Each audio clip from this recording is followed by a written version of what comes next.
The original draft of the Gator is quite interesting.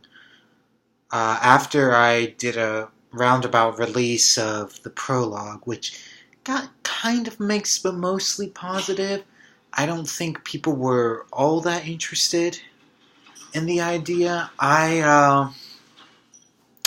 honestly don't remember much about when I was writing it, other than I wrote half of it at my parents' house, and then the other half of it I know I finished, I think, in a night down in the basement of my dorm. I was still living in the dorms then, if that gives any semblance of time. And the weirdest thing about that draft is how on the nose the analogy is. The analogy was really quite simple.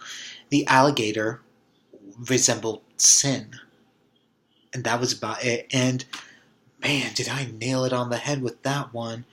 Oh, I nailed right through people's heads and it came out the back. It was just unashamedly in people's faces. I don't know what I was thinking. So shameful. It's so shameful. There's a whole description. Characters are at a church youth group, and the pastor who's leading the youth group that particular day uh, it gives the example of sin is like a crocodile, but you only see a dog. And it's like, could I be any less obvious? Well, I guess I could. I could have said it, sin is like an alligator, and just flat out been that way. But there's several moments in this original draft that to me are just so cringeworthy. I don't know what I was thinking. And the oddest thing is that the initial concept, let's go back to that. The initial concept was always that they were in a place, a location, that was heavily populated by alligators, and one of them starts eating people, and they're not sure which one it is. And there's something that was so unbelievably mortifying about that. I know I mentioned that in the previous video.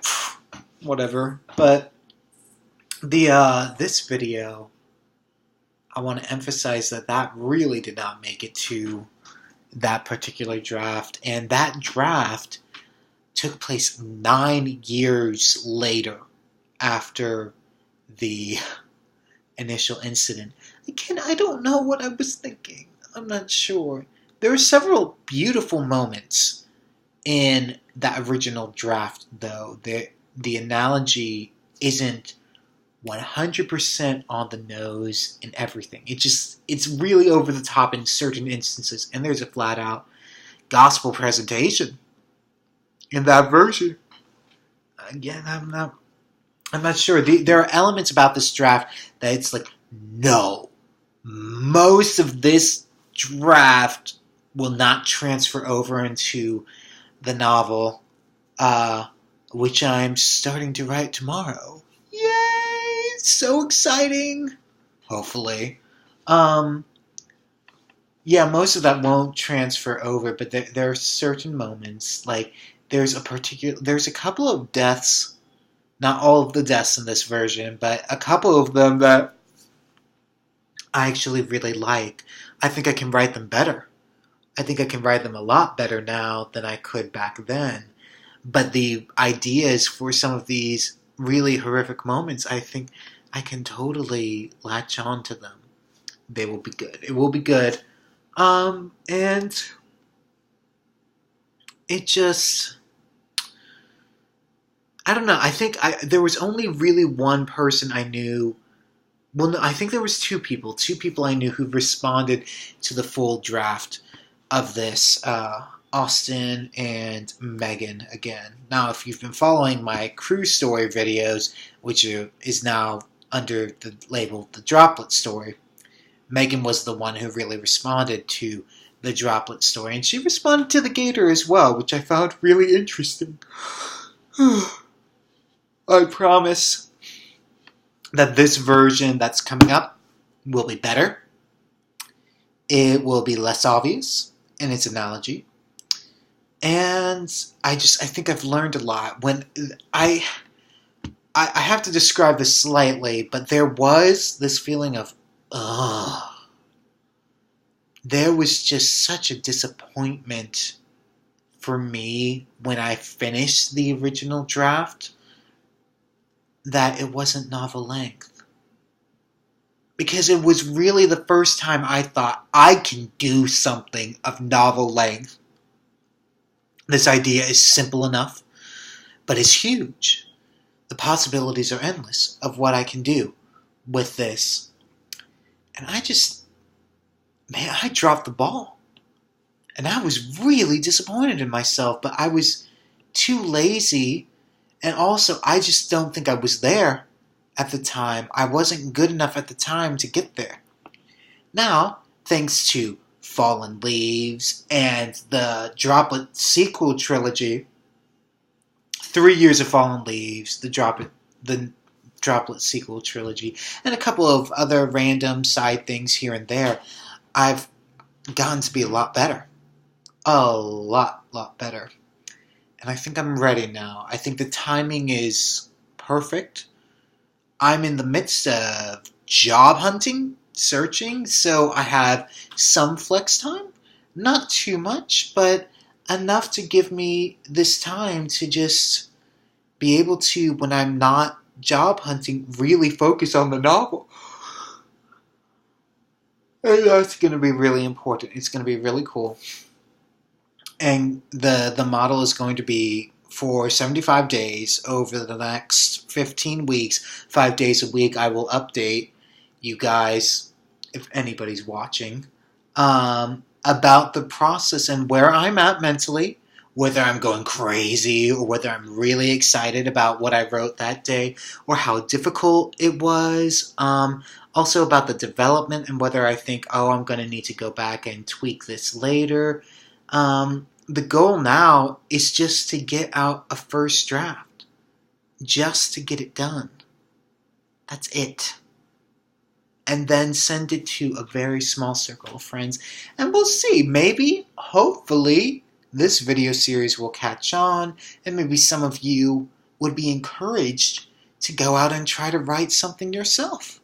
Because you can do it. I promise you can. It just takes practice. And this is something I'm saying to myself, just as much as I'm saying to you, the audience, is that I can do it. You can do it.